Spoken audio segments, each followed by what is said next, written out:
Saudara-saudari yang terkasih, seorang petani menantikan buah-buah dan sayur-sayuran hasil panen.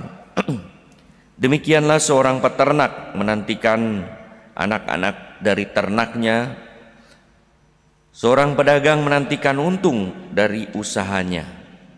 Apa yang Tuhan nantikan dari kita seandainya Tuhan datang kepada kita? Saat usaha dan dagang dari para pedagang mereka tak berhasil, dari orang-orang yang mengusahakan tak ada buahnya, maka mereka yang cerdik dan bijak akan langsung mengubah haluan yang tanpanya akan mati, akan bangkrut. Demikianlah dalam hidup beragama, orang akan kering hingga mati kalau tidak berorientasi pada Allah, berubah dan bertobat. Saudara-saudari yang terkasih, Injil hari ini syarat dengan banyak pesan. Salah satunya adalah peristiwa saat Yesus mencari buah pada pohon ara, tetapi tidak menemukannya. Hingga Yesus kecewa dan marah. Mungkin orang berkata, salah sendiri Yesus, carinya kok bukan di musim buah ara. Yesus bukan sekedar lapar biasa, tetapi ada maksud mencari pohon ara yang kelihatannya bagus, yang memang bukan pada musimnya, tetapi tetap diharapkan ada buahnya. Tidak mungkin bagi Yesus pohon ara itu tak berbuah dengan daun yang lebat seperti itu. Nyatanya memang tak berbuah hingga Yesus mengutuknya. Pohon itu menjadi kering dan mati. Di tengah peristiwa itu Yesus mengingatkan akan fungsi rumah Allah sebagai rumah doa, tempat orang berjumpa dengan Allah lepas dari kecenderungan ekonomisasi dan politisasi agama. Motif ekonomi dan politik sering mengaburkan dan mengacaukan praktek beragama yang tak sesuai dengan ajaran luhur. Saudara-saudari yang terkasih, ada orang yang tak diingat lagi, lenyap, seolah-olah tak dilahirkan, karena selama hidupnya nyaris tak berbuah kehidupan yang menonjol, tak menjadi berkat bagi banyak orang. Itulah yang diingatkan dalam bacaan pertama. Namun ada juga orang yang selalu diingat karena jasa dan cinta selama hidupnya, dikenang terus. Kebesarannya diceritakan dari waktu ke waktu, bukan hanya dalam keluarga, bukan hanya dalam gereja, dalam masyarakat, tetapi banyak orang mengingat dan mengenangkannya. Hingga orang yang tak hidup, tak sejaman pun mengenal ceritanya.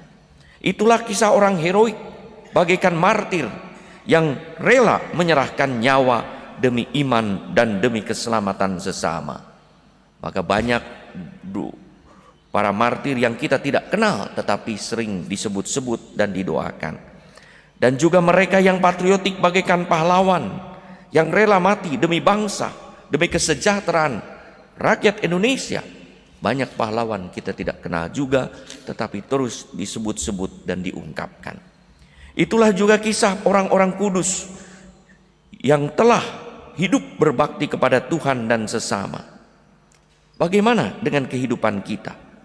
Adakah buah-buah kehidupan yang menjadi berkat bagi banyak orang, hingga baik sewaktu hidup maupun saat mati kita dikenal dan dikenang? Memang perbuatan baik bukan untuk dikenal dan dikenang, tetapi untuk berbakti kepada Allah. Tetapi akibat baiknya adalah dikenal dan dikenang.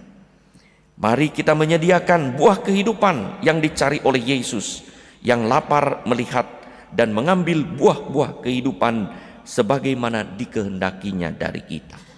Maka kalau Yesus mencari buah ara bukan pada musimnya, karena bagi Yesus perbuatan baik bukan musiman.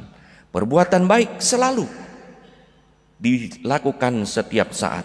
Maka orang tidak bisa berkata, saya kan kemarin sudah berbuat baik, kenapa sekarang harus membantu lagi? Itu seperti berbuat baik musiman, seperti buah pada pohon. Tidak, berbuat baik tidak ada musimnya. Kapanpun kita bisa berbuat baik, kapanpun kita bisa menghasilkan buah. Jangan sampai kita justru kedapatan tak berbuah pada saat Yesus mencarinya, hingga kita pun menjadi kering, malah menuju kematian. Yesus mengingatkan kita pada Yohanes 15:4, tinggallah di dalam aku dan aku di dalam kamu, sama seperti ranting tidak dapat berbuah dalam dirinya kalau tidak tinggal pada pokok anggur. Demikian juga kamu tidak berbuah jika kamu tidak tinggal dalam aku. Setiap Jumat pertama kita mengadakan adorasi sakramen Maha Kudus sebagai salah satu cara untuk tinggal dalam Yesus, agar kita menghasilkan buah. Dan tiada musim, karena perbuatan baik buah itu diharapkan Yesus mengalir setiap saat, agar kita terus-menerus menghasilkan buah. Dengan begitu, mudah-mudahan baik sewaktu hidup maupun sudah meninggal, nama kita dikenal dan dikenang karena telah menjadi berkat bagi banyak orang.